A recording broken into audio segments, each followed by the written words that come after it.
We're getting about 4 rats, calling this a green zone, so we can go ahead and go mask off and have a little conversation here. Got some serious stuff to talk about today. Wasn't expecting to make this video necessarily. We had 2 weeks. 2 weeks we talked about peace, how great it's going to be, peace on earth.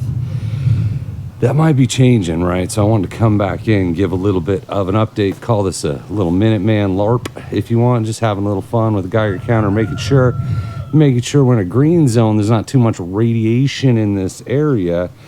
It's a lot going on in the world. I'm still hoping. I'm still very hopeful for lasting peace, right? That's what we want, lasting peace on earth.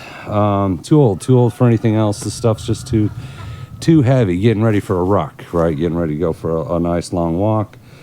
No one wants World War III or anything like it, right? Stay away from any of that. None of that's any good. It might be, we're moving closer, I will say, right? I don't want it to happen. I'm hoping it doesn't happen. But you look at the escalations we're seeing in the world with long-range missiles getting fired at Russia. Russia firing an ICBM, probably for the first time, hypersonic ICBM, nuclear capable, didn't have nukes. But we're escalating. We're escalating every day. And I would say right now the odds of some kind of serious World War III nuclear war scenario, they got to be higher than they've ever been, right? And it seems like every day those odds are getting higher, right? So we want to talk about that. How do you prepare, not just for nukes, right? How do you prepare in general? And what happens? What happens if a nuke goes off? Even if it's not shot at us, nuke goes off, chaos, right? You're talking about instant chaos, you know, whether it's a major test, whether it's a strike in Ukraine, NATO city, Moscow, whatever it is, right? People are going to go crazy, even if we're not immediately imminent in danger, right? People are going to go crazy. What do you do, right? Do you run to the grocery store? Do you run to the pharmacy? Do you get the shovel out and start digging a bunker, right? We can talk about that. I don't know that I can give the best advice there, but we can talk about some scenarios. You've got to look at where you're at and your preps and think about what your reaction would be if something like that happens. And even if there's not nukes, now they're talking cyber attacks. You've got Russia saying they could block out England with cyber attacks. There's just a lot going on. So this kind of segues into another video I was working on, which is at what point are you prepared, right? What is enough? When you say, I've got enough, I'm prepped. So on the nuke side, obviously there's the Geiger counter and all that other good stuff. I would just recommend this book, Nuclear War Survival Skills. Kress and Kearney, I've shown it many times. Unless you have the means to have someone come in and build a bunker for you, all that other great stuff. This actually does a lot of DIY, a lot of great information on the book, how to DIY a bunker, how to DIY radiation meters, a lot of great information. So I would recommend this book. Well worth the investment. I think it's available for free as a PDF intentionally, right? So I'd start with that book, start looking at the book, understand what that means, right? Because the odds are higher than they've been in a long time, right? So we'll look at prepping. Are you prepared in 2 areas, right? We'll talk about mental preparation and then stuff, right? Long-term sustainment, right? So mental preparation. We did on the book club Slaughterhouse 5. And in my opinion, right, the author, he was there. He was there when they firebombed Dresden.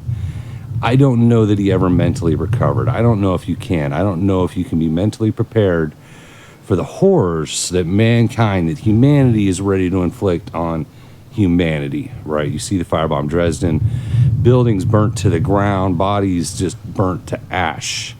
I don't think he mentally recovered from that. That's my opinion, having read some of the books, read some of his history. That's hard, right? I don't know how you mentally prepare for that level of horror. There's a lot of things you can do to be mentally prepared, and we've talked about that, mental resilience, faith, whatever you've got, right? There's things you can do to be mentally prepared. It may not be possible to be that mentally prepared, but we have to keep going on, right? That doesn't mean give up.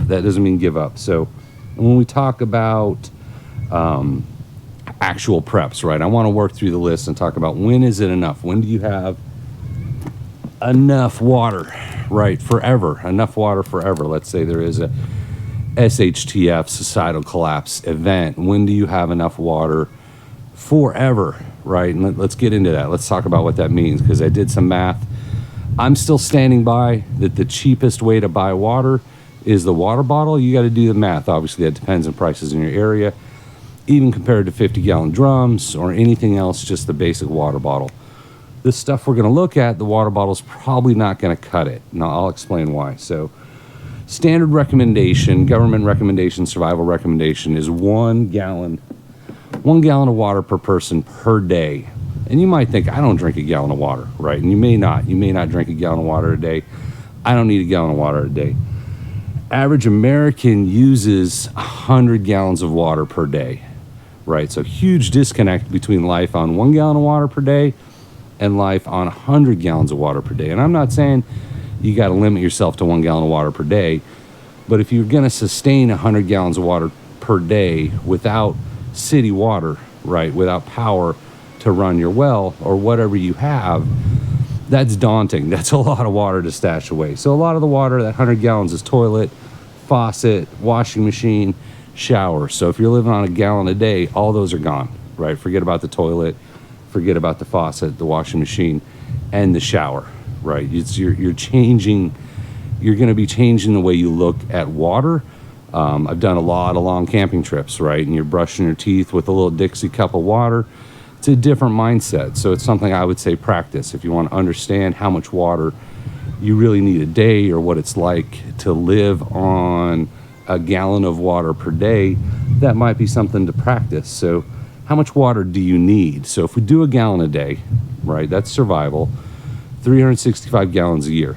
So if you get 50-gallon drums, right, we're not talking water bottles anymore. You get 50-gallon drums, you'd be 8 50-gallon drums, would get you 400 gallons. That's just more. That's just more than a year. So how do you refill them, right? Say you got your 8 drums, that's 1 year. How is that long-term sustainable, right? And we'll get into that. So if there's a lake, if you got river access, stream that runs year-round, well, pond, any of that kind of stuff, obviously that's probably a pretty good water source. You're going to want to filter, boil, whatever you can do. If you don't have that, I don't have that where I'm at. There are streams in the area. I'm not saying not and whatnot. But I did the math on rainfall collection. So the average rainfall in the United States, average, is 30 inches per year. That's going to depend on where you're at. That's going to depend on the year. There's droughts. There's going to be wet years. There's going to be dry years. And you've got to figure that out in your planning, right? But average is going to be 30 inches per year. So easy formula to remember. 1 inch of rain on a 100 square foot roof gets you 62.3 gallons of water. So 100 square foot is 10 by 10. My turkey coop is more than double that, right? So 10 by 10 is not very big water collection. If you've got gutters on your house, if you've got a small shed, if you build a water collection system, 30 inches of rain, 1 inch of rain gets you 62.3 gallons. So you're talking about 30 50-gallon barrels.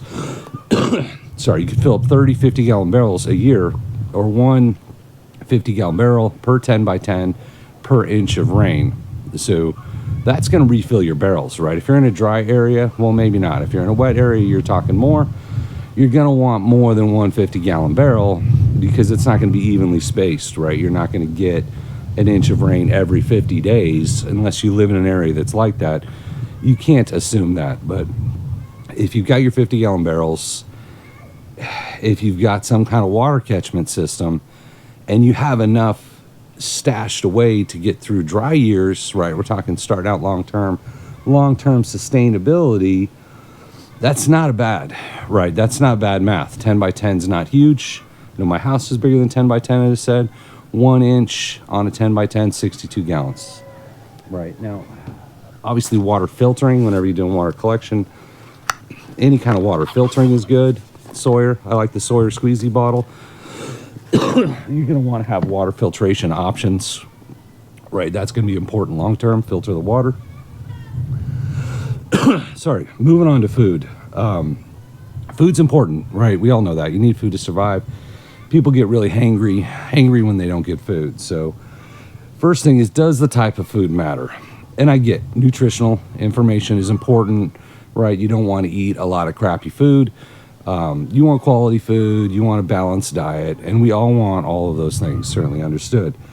If you look at the world, if you look at the way people live in the world right now, in the UAE, people eat an average of 450 pounds of rice per year, right? If you look at 1648 calories per pound uncooked rice, that works out to about 2,000 calories a day of just rice. So I think a large percentage of the population of the United States live heavily on just rice, right? So as important as macros are and your protein balance and all that stuff, end of the day, food is food. I'm going to pause for a second. I just need a little bit of water there. My throat was getting dry. So food, yes, types of food matters. But end of the day, calories are calories. As I said, a lot of people in the world live on mostly rice, right? So when you're planning long-term food storage, sustainable food storage, it's not as much about, do you have this perfect balanced diet? Do you have the calories? Calories is life, right? So what kind of food? We talked about that. Most foods get you between 1,500 and 2,000 calories per pound. So if you're planning, easy math, you don't want to worry about nutritional information or any of that. 400 pounds of rice is probably a year's worth of food. 400 pounds of beans, 400 days worth of food, right? That math is pretty easy. Flour's the same way, whether it's ground flour or whether it's the wheat berries, any of that, right? So about a pound a day is going to get you in that minimum calorie survival range if you want easy math. Otherwise, figure out how many calories you normally eat, right? The Fitbit, got the Fitbit, tells me how many calories I burn a day. You can track your food, get one of the diet apps, track your food for a couple days. You can figure out how much food you actually normally consume, maybe buffer that a little bit, and that can be your math, right? And you can multiply it. And we'll talk about how many days food do you actually need if you want to go from where you're at into long-term sustainable situation. Hunting, foraging, great, right? Absolutely. If you're in an environment where you can do a lot of hunting, hunting's great. If you can do a lot of foraging, foraging's great. They may not be options for you. They may not be long-term options for you, right? You can stash food. Ultimately, we're talking hunter-gatherers, right? You want to move into a hunter-gatherer, farmer type environment, right? If you're growing your food, I want to talk into that. Something like this, just a basic seed vault kit. So we've done quite a few videos on seed math, and I'll do a quick recap on seed math, but something like this, 1,600 heirloom seeds, 35 garden varieties, right? So let's talk about some basic seed math. Tomatoes, 22 to 33 calories per plant, so 737 tomato plants would get you to 2,000 calories a day, 365 days. Zucchini, 20 to 54 calories per plant, 3 to 6 per plant. Base calories, 324 calories per plant. 22,053 zucchini plants, 2,000 calories. I'm gonna hold on that. I got a bunch of these. So what we talked about is if you're gonna grow your food, let's say you have one packet of seeds, right? And we've done the math on zucchini. We've done the math on a bunch of different seeds. You have your stacks food. Maybe you've got the heirloom seed pack, but let's just talk one pack. If you got one pack of seeds and you're like, okay, this is it. I've got to eat this pack of seeds for the rest of my life. Looking at the straight 8 cucumbers, there's 38 seeds in a package. I counted them out on one video.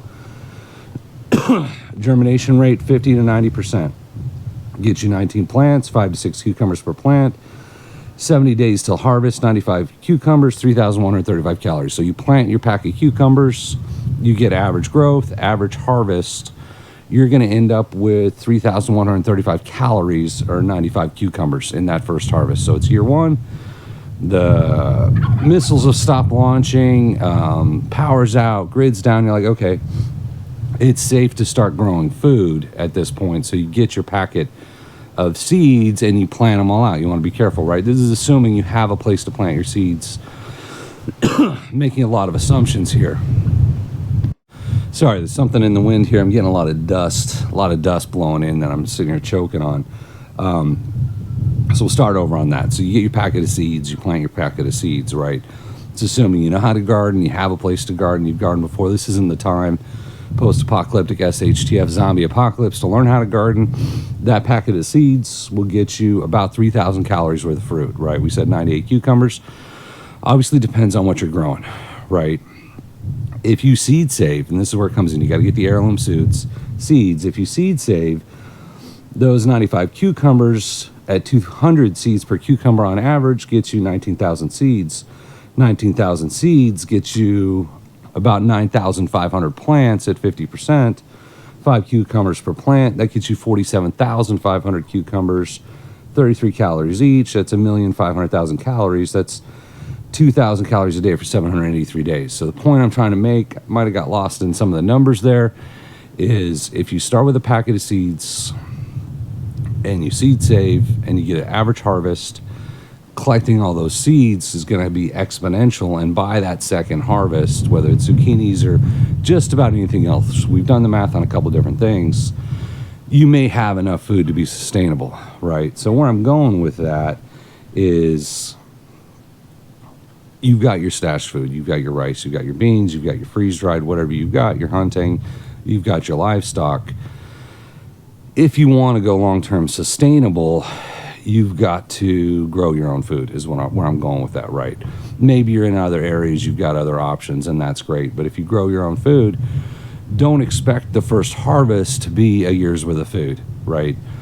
If you seed save, if you have enough land, if you've got fertile soil and good weather and you can water it, by that second harvest, even just starting with one packet of seeds, you're going to have enough food, right? You're talking about exponential growth. So you get something like the heirloom seed vault, right? You've got 35 different fruits here, vegetables here. By that second year, that second harvest, considering averages, and you do get something, because we've gardened and got nothing, you can move into a very sustainable situation. So if you're asking how much food you have to have stacked away, it needs to be enough to get you to that second harvest, right? That could be a year, that could be 18 months, maybe you want a little bit more as a buffer, but you're talking about 18 months, I would say minimum, if you want to be in a situation where you can do a post-collapse, post-apocalypse situation and move to where you're growing your own food, right? One packet of seeds, 18 months of rice and beans, right? Not saying that's all you want, but I'm just saying if you're talking about how much is enough food, that gets you closer into that range where you can go into self-sustainable, you can go into growing your own food, right? Next area to talk about, shelter, bug out, field craft, right? Maybe you have your house, maybe you're in an apartment. You need to figure out if something happens, what you're going to do, where you're going to go, what that's going to look like. You need shelter, right? That's actually number one in the rule of threes, is shelter. And there's a lot. There's a ton of equipment out there to look at, right? Whether it's tents, sleeping bags, hammocks, all that stuff, right? There's so much equipment out there. Folding stoves, chairs, I mean, you name it, right? Backpacks. A ton of equipment. I would say if you're interested in learning how to, say, bug out, right, or anything like that, if you want to know what you would need in that situation, try camping, right? Try camping, try backpacking. Car camping's always fun. I've done a ton of camping in my life, backpacking, car camping. I kind of like car camping because you roll up the car, you got all your stuff there, and you're good to go, right? You don't have to carry it very far. But if you're talking about, oh, I want to be able to bug out, I'm in a city and my plan is to get out of the city, whether I have to walk or run or ride a bike or whatever it is, you've got to take your equipment with you at that point, right? Equipment's heavy, so you really need to know what you need to take with you. You obviously can't take everything. Even if you're planning long-term bug-in, if there's a fire, if there's a raid, if something happens, tornado, hurricane, whatever it is, you may also have to bug out. So even if you're going hard on bug in, we're gonna hold the homestead, you may still have to bug out, right? So I think any long-term prepping plan should have that bug out component prepared and ready to go. So the only way you're really gonna know what you need is if you put on the backpack and start going for a walk, start going camping, spend the night in the tent with the sleeping bag. How much gear can you carry? how much food and water can you carry, right? Understand yourself, understand your equipment, because that's going to be different for everybody. Obviously, firewood, heat, you know, whether you're bugged in, whether you're bugged out, you got to stay warm. That falls under shelter. Generally with firewood, the fresh cut trees are not great. So even if you have a lot of trees, and like I'll just cut a tree down for wintertime, if there's power out, I got a wood stove, I have a fireplace. It really needs to season. So I would say you want to have at least some firewood. Even if you're in the forest surrounded by trees, you want to at least have some firewood already ready to go, right? Heat's good. Medicine, obviously get what you can, right? Learn herbal medicine. That's going to be the most sustainable long term, and there's some great books on that. But if you're highly dependent on medication just to survive, long term SHTF situation, that's going to be a problem, right? But even regular medication, ibuprofens, all that stuff, obviously you can stockpile a lot. We're big fans of Jace, but in the end, that's only going to last so long. No matter how much you have, it expires. You're going to go through it. So things like herbal medicine, not a bad idea. We've shown some books before. Hygiene, same thing. Like how much can you store? How many bars of soap do you have stashed away? Toothbrush, toothbrushes, toothpaste, shampoo, all that kind of stuff. Not bad to have. Look at how much you use, but also long-term sustainability. You can learn to make your own soap, right? You can learn to make a lot of those products, and it's not a bad idea, but certainly consider how much you have and what you would do without, right? You still want to brush your teeth. I think that's super important. Ammo, I'll touch on ammo a little bit, right? There's always talk about is how much ammo is enough. When do you have enough ammo? And you know, some answers is none. Never. You can never have enough ammo. 10,000 rounds, 1,000,000 rounds, whatever it is, right? You never have enough ammo. If you have to carry the ammo, that's a different story, right? How much ammo can you really carry? On average, 30-round magazine weighs about 17 ounces, so we'll say a pound. So how much gear can you really carry if you have to bug out? Are you carrying 10 mags? Standard military loadout, we'll say, is seven 30-round mags. You can go 10, you can go 15. But if you're walking a long distance, if you're bugged out, if you're not planning on getting into some kind of major assault situation, that's not part of your thing, maybe less, right? But you have to figure out what works for you. Now, if you're just defending, you're defending the homestead, you're not planning on bugging out, whatever you got, whatever you can get, right? Whatever works for you, whatever makes sense. I shoot competitions, so I can go through a lot of ammo on that. You got to do what works for you, right? I'm not going to tell you how much ammo to have at the house, whether it's 1,000 rounds, 10,000 rounds. But if you bug out, if you're going for a long walk, if you got to carry it with you, that gets heavy pretty quick.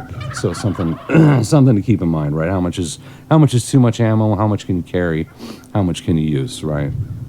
Group is good. You know, group is always good. I would absolutely look at a group. So much stuff to buy, so many books to read, so many skills to learn. Having a group spreads that out a little bit. If you're going to try to survive on your own, I don't think you do as well. Who's going to stand guard when you're sleeping? Who's going to stand guard when you're growing your cucumbers, right? I think group is absolutely essential. And then thrive. Where's thrive at, right? Where do you thrive?